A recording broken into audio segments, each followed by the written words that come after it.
There's a good chance you've never eaten any of these. But your grandparents? They had them every single week. 20 lunches that once filled school cafeterias, factory break rooms, church halls, and family tables all across America. And then, quietly vanished. Some disappeared because tastes changed.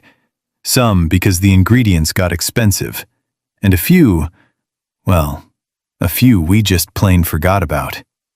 Stay through the whole list, because numbers 3 and 1 are the ones nobody talks about anymore. And they might be the most interesting meals on here. Lunch in America used to mean something. In the 1950s, it wasn't a sad desk sandwich or a drive-through bag. It was a real meal. Hot, filling, made from scratch, and usually on the table by noon. Housewives planned it. Factory workers carried it in tin pails. Kids lined up for it in school cafeterias. Every region had its own version, every family had their twist, and every recipe had a story behind it. But somewhere between the rise of fast food, the obsession with convenience, and the constant churn of food trends, these lunches just faded away. Not because they were bad. Most of them were genuinely delicious. They faded because nobody was writing them down anymore. Nobody was passing them on. And one by one, they disappeared from the American table. Today, we're bringing 20 of them back. Let's get into it. Number 20, Sloppy Joes. We start with one that most people think they know, but the original version is almost unrecognizable today. The Sloppy Joe was born in Sioux City, Iowa, sometime in the 1930s, when a cook named Joe started throwing leftover ground beef into a loose tomato sauce and piling it onto soft white bread. No fancy seasoning, just meat, tomatoes, a little sugar, and a splash of Worcestershire sauce. What made it a lunch staple was simple. It was fast, cheap, and fed a crowd without complaint. By the 1950s, it was in every school cafeteria in the country. Kids loved it because it was messy and fun. Mothers loved it because a pound of beef could stretch to feed 6. And lunch ladies loved it because they could make 50 portions in a single pot. The version we eat today is sweeter, thicker, and usually comes from a can. The original had a thinner, tangier quality. Almost like a sauced hash more than a sandwich filling. That original Sloppy Joe? Almost completely gone. And that's worth remembering.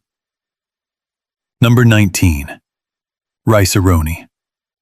Yes, it started as a boxed product. But in the 1960s, Rice-A-Roni was a legitimate lunch staple in millions of American homes. And it represented something real about how the country was eating. Invented in 1958 by Vince DeDomenico, the dish combined rice and vermicelli browned in butter, then simmered in savory broth. The catchy jingle cemented it into American culture as the San Francisco treat. What people forget is that Rice-A-Roni wasn't just a side dish back then. Families would bulk it up with whatever protein they had. Leftover chicken, a couple of scrambled eggs, some canned tuna, and call it lunch. It was versatile, affordable, and genuinely satisfying. In an era before microwaves, when a quick, hot lunch meant something real, this was the answer for a lot of working-class households. Today, it sits in the back of a pantry, if it's there at all. The idea of rice and pasta cooked together in buttery broth? Still a great one. We just stopped making it from scratch. Quick pause. If you're enjoying this look back at American food history, go ahead and hit that subscribe button. We put out new videos every week, digging into the meals and traditions that built this country. All right, back to the list. Number 18. Tuna noodle casserole. This one has a reputation, and it's not entirely fair. Tuna noodle casserole became the poster child for bland mid-century cooking. But the reason it spread across America so fast in the 1940s and 50s was that it genuinely worked. Canned tuna, egg noodles, cream of mushroom soup, frozen peas. Top it with crushed crackers, bake until golden.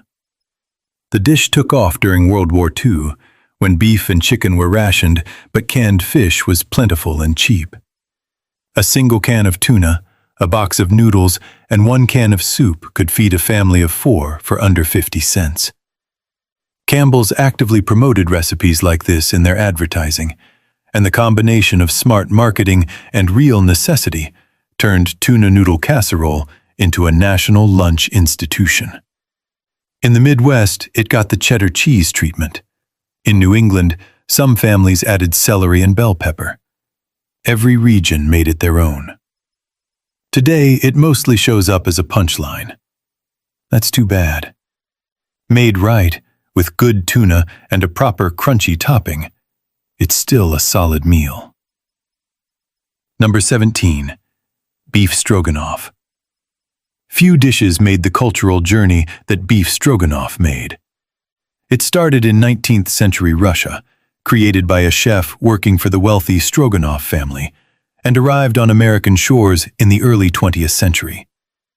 By the 1950s and 60s, it had become a genuine American lunch staple, particularly in company cafeterias and home kitchens that wanted something that felt sophisticated without requiring a lot of skill.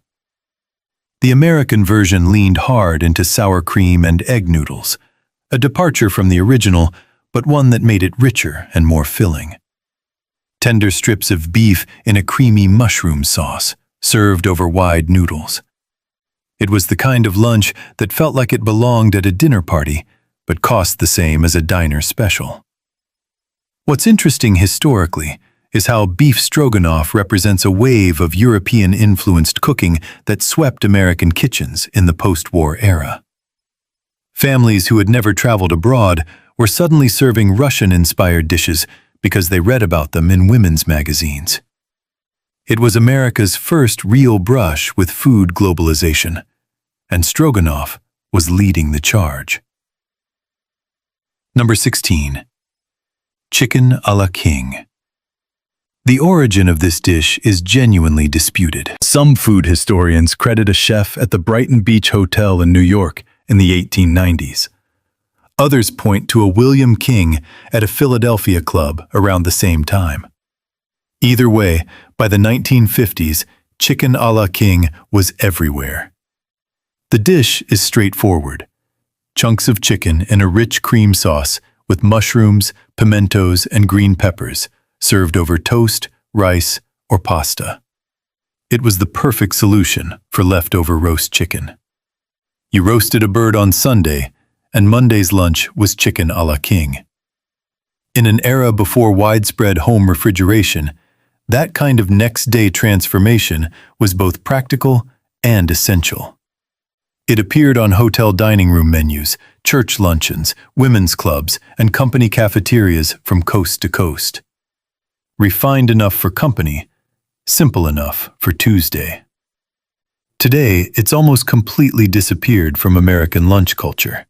But the flavor profile, creamy, slightly sweet, savory, is genuinely timeless. Number 15. Liver and onions. This one divides people, always has. But before we dismiss it, consider why liver and onions was a lunch staple for decades across the United States.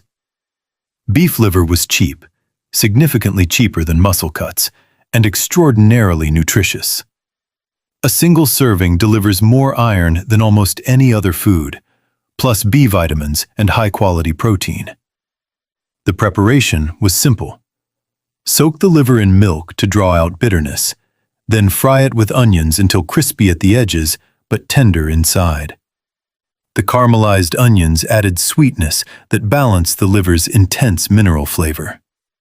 In industrial cities across the Midwest and Northeast, Chicago, Detroit, Pittsburgh, this was a working-class lunch institution, tied directly to the proximity of meatpacking plants where organ meats were abundant and inexpensive.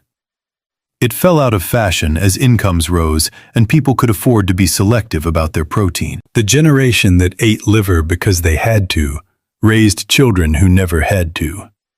And those children decided they didn't want to. A generational handoff that quietly ended a centuries-old tradition. Number 14. Waldorf Salad. New York City, 1896.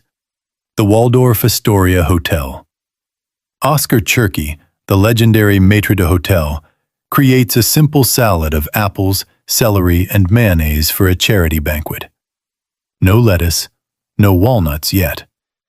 Just 3 ingredients served to some of the most influential people in America. Within a decade, the Waldorf salad had spread from that hotel dining room to lunch counters, church socials, and home kitchens across the country. It was the rare dish that felt genuinely elegant, but required almost no cooking skill. The combination of sweet apple, crunchy celery, and creamy dressing was refreshing and unexpected. A break from the heavy, meat-centered lunches that defined the era. By the 1920s and 30s, walnuts had been added to the standard recipe, and the dish appeared in virtually every American cookbook. It was a staple of women's luncheons and bridge club gatherings for decades. Today it's rare, replaced by grain bowls and kale salads that are, ironically, far more complicated to make. The Waldorf proved that simplicity and elegance aren't opposites. We seem to have forgotten that. Number 13. Green bean casserole. Most people think of this as a Thanksgiving side dish. But when Dorcas Riley invented it at the Campbell Soup Company test kitchen in 1955, she designed it as an everyday lunch and dinner solution. The brief was simple. Create a recipe using pantry staples most American homes already had. Canned green beans, cream of mushroom soup, crispy fried onions on top. The result was a dish that assembled in 10 minutes and fed a family of 4 for almost nothing.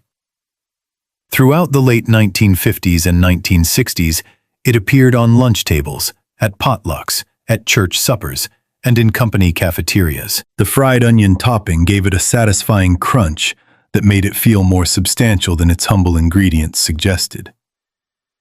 What's fascinating from a food history standpoint is how this dish represents the industrialization of American cooking. Campbell's didn't just sell a product, they sold a recipe ecosystem. One can of soup could anchor a dozen different meals. Over 20 million households still prepare this casserole every Thanksgiving, which is exactly why we've forgotten it was once just Tuesday lunch. Number 12. Pineapple chicken. When Hawaii became the 50th state in 1959, it triggered a wave of Polynesian-inspired cooking that swept through American kitchens and restaurants. Tiki culture was everywhere, and in that atmosphere, sweet and savory combinations became fashionable in a way they never had been before. Pineapple chicken captured that moment perfectly. Chunks of chicken with pineapple and bell peppers in a tangy sweet sauce of vinegar, brown sugar, and soy sauce. Vibrant, colorful, and unlike anything most Americans had tasted before. It showed up in women's magazines, on Polynesian-themed restaurant menus, and increasingly on home lunch tables throughout the 1960s. What made it historically significant was the soy sauce. For millions of American home cooks, pineapple chicken was their first introduction to Asian-influenced flavor profiles. It was a gateway, accessible enough to feel familiar, exotic enough to feel exciting. As more authentic Asian cuisines became available across the country, the simplified sweet version faded. But as a cultural artifact, it's genuinely interesting. We're just past the halfway point, and the next few on this list get progressively more unusual. If this is bringing back a memory of something your family used to make, drop it in the comments. I read every one of them. Number 11. Creamed chipped beef on toast. If you served in the American military between World War II and the Vietnam era, you know this dish. And you know what they called it. The polite version is SOS, which stands for something that starts with same old and ends with a word your grandmother wouldn't say at the table. Thin sliced dried beef in a thick white cream sauce, ladled over toast. It became a military staple because it checked every practical box. The dried beef had an almost indefinite shelf life. The white sauce came together in minutes. It was filling, high in protein, and could be made in massive quantities for very little money. When soldiers returned home from World War II, many had eaten it so often it had become deeply embedded comfort food. In civilian kitchens, it showed up throughout the 1950s and 60s as an economical weekday lunch.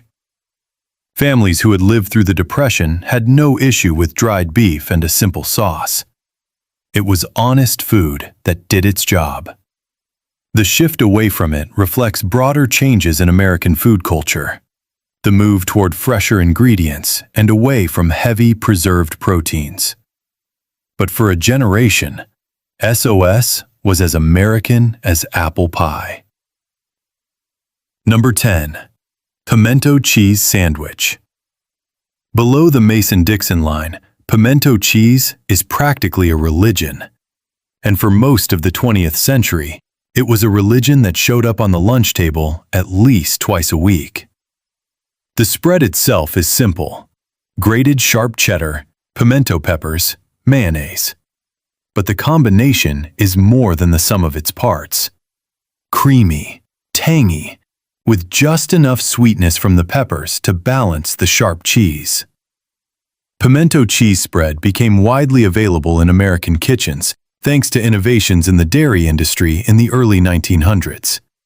In the South, it immediately became a staple. Slathered on white bread for sandwiches, stuffed into celery stalks, spread on crackers at every church social from Virginia to Louisiana. Every family had their recipe, usually handwritten on an index card and treated like a family secret. North Carolina versions were smoother, with more mayonnaise. Georgia versions used sharper cheese. Texas added jalapenos. That regional variation is part of what made pimento cheese culturally rich, and part of why no commercial product has ever quite captured it. The best version was always someone's grandmother's. Number 9. Spam sandwich. Before we go further, set aside whatever you think you know about Spam. The history here is genuinely fascinating. Hormel Foods introduced Spam in 1937, and within 4 years, it had become one of the most strategically important foods in American military history. During World War II, the United States shipped over 150 million pounds of Spam to Allied forces and civilian populations across Europe and the Pacific. When soldiers came home, Spam came with them, embedded in the food culture of the post-war generation. Throughout the 1950s, Spam sandwiches were common lunch fare across working-class America. Sliced thin, sometimes grilled, sometimes served cold with mustard on white bread. Cheap, filling, and fast. The cultural split around Spam is fascinating from a sociological standpoint. In Hawaii, where American military presence was massive during World War II, Spam became deeply integrated into local food culture. Spam musubi, Spam and rice wrapped in seaweed, is still beloved there today. On the mainland, rising incomes pushed Spam off the lunch table. What one culture turned into cuisine, another turned into a punchline. That says a lot about how we think about food and class in America. Number 8. Pickled beet eggs. Hard-boiled eggs submerged in a brine of beet juice, vinegar, sugar, and spices until they turn a deep, vivid purple all the way through. The result is an egg that's tangy, slightly sweet, with an earthiness from the beets that's hard to describe but easy to enjoy. Pickled beet eggs trace their origins to Pennsylvania Dutch cooking. Communities of German and Swiss immigrants who settled in southeastern Pennsylvania in the 17th and 18th centuries. Preservation was central to Pennsylvania Dutch cooking, and pickling extended the life of eggs during periods when hens weren't laying reliably. By the early 20th century, they had spread beyond Pennsylvania Dutch communities and were showing up in diners and on buffet tables across the eastern United States. Church potlucks, Easter celebrations, summer picnics, for decades. As home pickling declined and food preferences shifted toward fresher presentations, they quietly retreated. But in certain corners of rural Pennsylvania, there's a real chance you'll still see a jar of them on the table at a church supper. Number 7. Vienna sausages. Those small, soft, pale sausages in the can. If you grew up in certain parts of the American South or in a military family, they were probably a regular part of your life. Vienna sausages became a post-war pantry staple in the United States, shelf-stable, protein-rich, and accessible to virtually any income level. For families in rural areas without reliable grocery access, a can of Vienna sausages was a practical lunch solution. Open the can, eat them straight, or slice them into a stew. They required no refrigeration until opened. At a few cents per can, they were one of the most economical protein sources available to working-class American families throughout the 1950s and 60s. They remained most popular in the rural South and in communities with strong military traditions, places where practical, shelf-stable food had cultural staying power.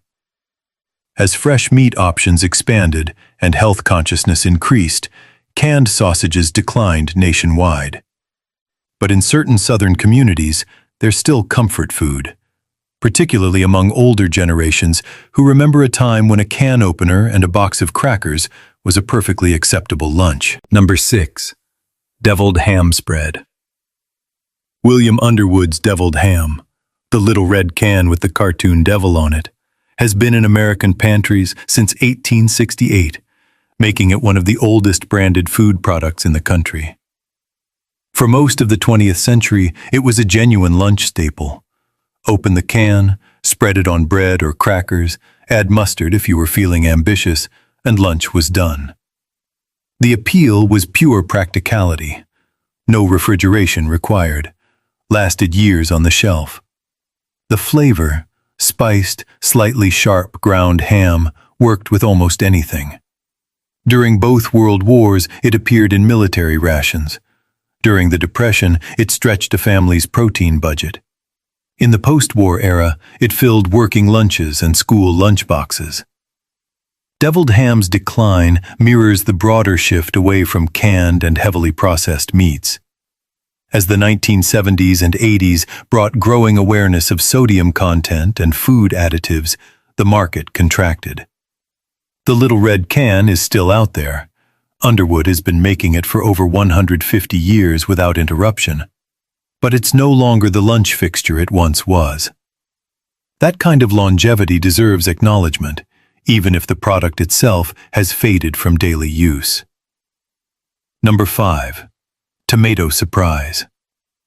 The name tells you almost nothing about what this dish actually is, which was somewhat intentional. Tomato surprise was a presentation technique as much as a recipe. A firm, ripe tomato hollowed out and filled with any number of cold fillings. Tuna salad, chicken salad, egg salad with celery and pickle relish, rice with herbs and a light vinaigrette. The dish thrived in the 1950s and 60s as the centerpiece of ladies' luncheons, those midday social gatherings that were a significant part of women's social life before they entered the workforce in large numbers. The tomato vessel was elegant, portion-controlled, and visually striking. When you set a stuffed tomato in front of a guest, it communicated effort and thoughtfulness, even if the preparation took 15 minutes. Food historians note that tomato surprise represents a moment in American entertaining culture where presentation was valued as highly as flavor. It didn't disappear because it was bad. It disappeared because the culture that valued it changed toward more casual dining and ingredient-forward presentations that had no patience for theatrical vessels. Number 4. Ham and banana hollandaise. Here's where things get genuinely strange. Ham and banana hollandaise was a real dish. It appeared in American cookbooks and women's magazines throughout the 1950s. Thin slices of ham wrapped around whole bananas, baked and covered in hollandaise sauce. It was considered adventurous and sophisticated at the time. To understand how this happened, you have to understand the post-war American relationship with food experimentation. The 1950s saw a wave of combination cooking, the deliberate pairing of sweet and savory elements. Hawaiian influence was pushing pineapple into everything. Ham and banana hollandaise lived in that experimental space where cooks felt they were pushing boundaries. The dish also reflects the enormous popularity of hollandaise sauce in mid-century American entertaining. Pairing it with an unusual protein-fruit combination was a way to signal culinary adventurousness. It didn't survive because the flavor combination was ultimately too dissonant for most palates, but as a historical artifact, it tells you a tremendous amount about the ambitions and anxieties of American home cooking in the post-war era. Number 3. Shrimp wiggle. The name alone tells you this one is from another era. Shrimp wiggle was a dish of shrimp and sweet peas in a white cream sauce, served over toast or pasta. It was a staple of northeastern American cooking from roughly the 1880s through the 1950s, particularly in New England and mid-Atlantic states, where fresh seafood was accessible. What made shrimp wiggle culturally significant was its position as an affordable seafood dish for middle-class families. Shrimp was not yet the luxury protein it would eventually become. In coastal areas, it was often less expensive than beef or pork. The cream sauce stretched it further, and the sweet peas added color and natural sweetness that balanced the richness of the sauce. The dish appears in newspapers, recipe columns, and community cookbooks throughout the late 19th and early 20th centuries, genuinely widespread rather than regional.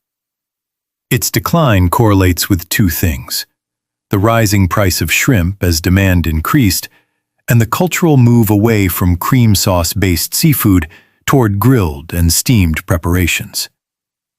Shrimp wiggle is a perfect example of a dish replaced not because it was inferior, but because the world around it changed. Number 2. Egg salad in aspic. Aspic is one of those words that triggers an involuntary reaction in modern food lovers. For the uninitiated, aspic is a savory gelatin made from clarified meat stock that sets into a clear, firm jelly. In the mid-20th century, it was considered the pinnacle of elegant food presentation. Embedding food in aspic was a technique borrowed from European fine dining that became widely popularized in American home cooking from the 1940s through the 1960s. Egg salad in aspic combined creamy, herb-flecked egg salad with a clear, savory gelatin that held everything in a beautiful, structured form. Served on a bed of lettuce at a formal luncheon, it was the kind of dish that announced you knew what you were doing. Food stylists in women's magazines devoted entire feature spreads to aspic presentations. The fall of aspic is one of the more dramatic reversals in American food culture. By the 1970s, it had gone from elegant centerpiece to cultural punchline almost overnight. The shift toward natural, unprocessed presentations essentially killed the aspic tradition in America. What had been sophisticated became old-fashioned within a single generation.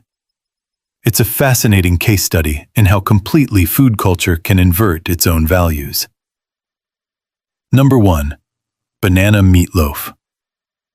We saved this one for last because it's both the strangest on the list and, in some ways, the most revealing about the era that produced it. Banana meatloaf was exactly what it sounds like: ground beef mixed with mashed ripe bananas before being shaped and baked. It appeared in recipe columns and community cookbooks throughout the 1940s and 1950s, not as a fringe novelty, but as a real dish that families made for a real reason. That reason was moisture. Ground beef in the 1940s was leaner and less consistent than modern commercial ground beef.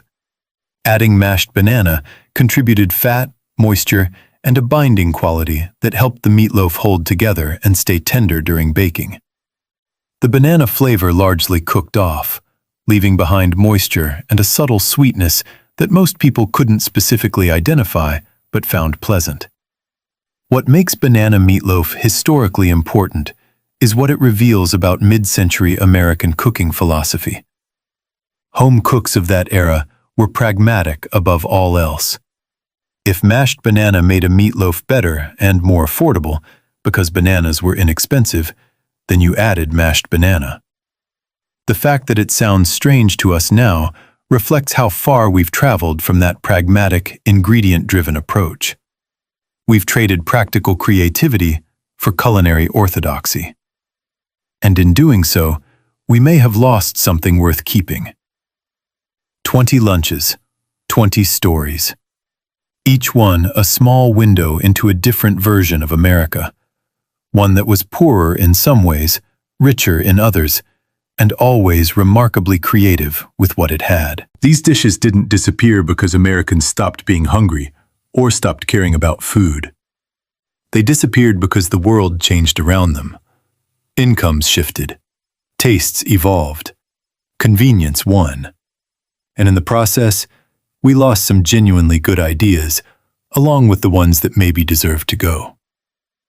The question worth asking isn't which of these should come back. It's what we're losing right now that the next generation will look back on with the same nostalgic regret. Food is never just food. It's a record of who we were and how we lived. If this video stirred up a memory, a dish your family used to make, a lunch you haven't thought about in years, drop it in the comments below. I read every single one. And if you got something out of this look back at American food history, a like goes a long way in helping this channel reach more people who care about these stories. Subscribe if you want to keep exploring them together. New video drops next week, and it's going to dig into something even more unexpected. I'll see you there.